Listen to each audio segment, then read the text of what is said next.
شاکرین والحمد للہ رب العالمین۔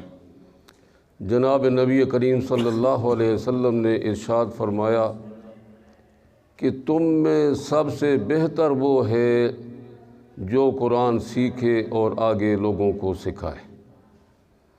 فرمایا کہ تم میں بہتر وہ نہیں ہے کہ جو اپنے لیے کوٹھی بنائے، کار بنائے اور بڑا بینک بیلنس ہو، اس کا بڑی ریل پیل ہو، نوکر چاکر ہو، وہ بہتر نہیں ہے۔ فرمایا بہتر وہ ہے جو مسجد کے کونے میں بیٹھ کر قرآن پاک سیکھتا ہے اور پھر سیکھنے کے بعد اور لوگوں کو سکھاتا ہے۔ فرمایا یہ سب سے بہتر، قرآن پاک کے الفاظ یاد کرتا ہے پھر آگے پڑھاتا ہے، یا قرآن کریم کے معانی اور مطالب سیکھتا ہے پھر اپنا علم دوسروں تک پہنچاتا ہے۔ فرمایا خیرکم، یہ تم میں سب سے بہتر۔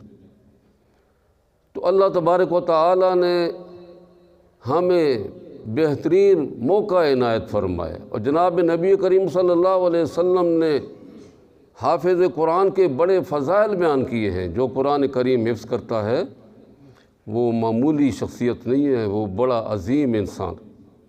حضور صلی اللہ علیہ وسلم نے یہاں تک فرمایا کہ وہ اپنے خاندان کے 10 آدمیوں کی سفارش کرے گا، وہ آدمی جن پر جہنم کا داخلہ واجب ہو چکا ہوگا۔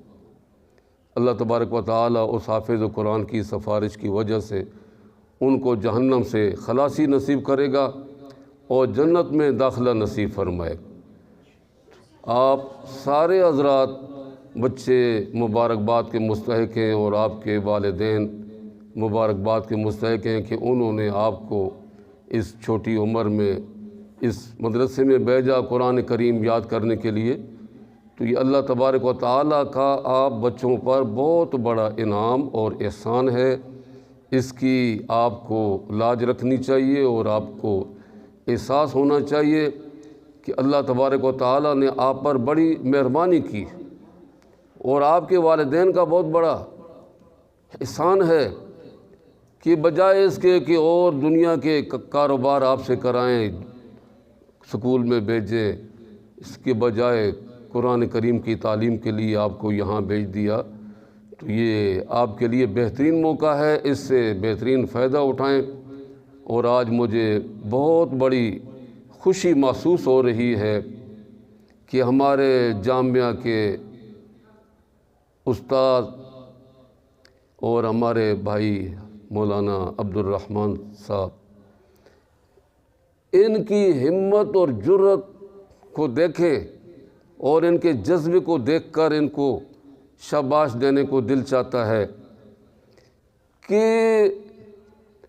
تدریس کے زمانے میں جب کہ 5-6 اسباق بھی ان کے ذمے ہیں، اس دوران انہوں نے قرآن کریم یاد کیا۔ قرآن پاک کا حفظ کرنا یہ اتنا آسان بھی نہیں ہے کہ اس کے اوپر محنت نہ ہو، بہت بڑی محنت انسان کو یاد کرنی پڑتی ہے۔ اپنا سبق یاد کرے، پیچھے منزل یاد ہو، سب کی سپارہ یاد ہو، یہ ساری باتیں ہوتی ہیں، اور اس کے ساتھ ساتھ شیطان بھی تو ساتھ لگا ہے، وہ بھی تو انسان کو گمراہ کرتا ہے اور بہکاتا ہے کہ یار یہ تو بڑا مشکل کام ہے، یہ کیسے ہوگا۔ شاباش آئے مولانا کو کہ انہوں نے اس حالت میں قرآن کریم حفظ کر کے ایک بہترین مثال ہمارے لیے قائم کر دی۔ جو اساتذہ حافظ قرآن نہیں ہیں اور انہوں نے حفظ قرآن نہیں کر سکا ہے، ان کے لیے ایک بہترین مثال پیش کی ہے کہ ایسا ہو سکتا ہے، ناممکن نہیں ہے، یہ نہ سمجھو کہ نہیں ہو سکتا۔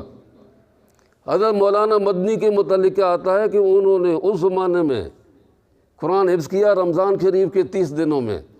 جب آدمی ہمت کرتا ہے نا تو پھر اللہ تبارک و تعالیٰ اس کو ہمت دیتا ہے، اور اس کے ساتھ اللہ کی مدد شامل حال ہوتی ہے۔ ان کے استاد جو تھے مولانا شیخ الہند رحمۃ اللہ علیہ، اسیر مالٹا میں قید ہیں، انگریز کی جیل میں ہیں، رمضان شریف آ گیا، بڑے پریشان۔ شاگرد نے عرض کیا حضرت آپ بہت پریشان۔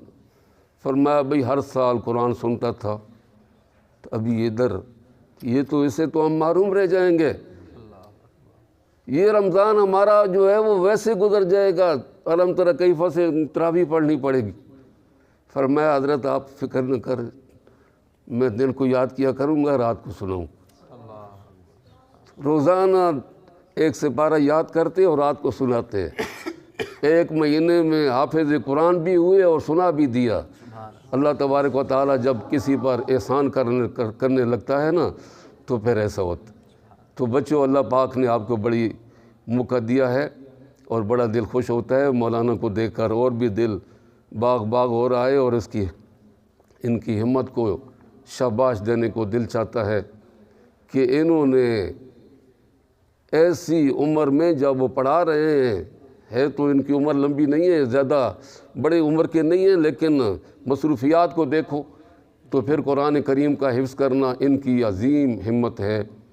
اور پھر اگر ان کے والد بھی زندہ ہوتے اس وقت دیکھتے تو ان کے لیے کتنی خوشی کا مقام ہوتا، لیکن بس انسان کے جو مقدر میں ہوتا ہے۔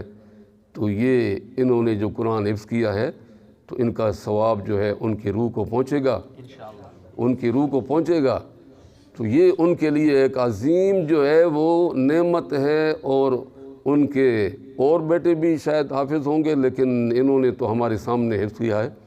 تو اللہ تبارک و تعالی ہم سب کو قرآن کریم پر عمل کرنے کی توفیق عطا فرمائے، اور ہمارے جو اساتذہ ایسے ہیں کہ حفظ قرآن نہیں کر سکے تو میں ان سے التماس کروں گا کہ آخر سے شروع کر دیں، جتنا ہو گیا، یعنی ان کو 1 سپارہ ہوا، 2 ہوئے، 10 ہو گئے، پورا قرآن حفظ ہو گیا، جتنا بھی ہوا یہ اللہ تبارک و تعالیٰ کی غنیمت ہے، اور وہ ان کو آج سے ہی شروع کر دینا چاہیے۔ اللہ تبارک و تعالیٰ ہمیں قرآن کریم پڑھنے اور اس کی آگے تفسیر پڑھنے، علم حاصل کرنے اور قرآن پاک پر عمل کرنے کی توفیق عطا فرمائے۔ وآخر دعوانا ان الحمد للہ رب العالمین۔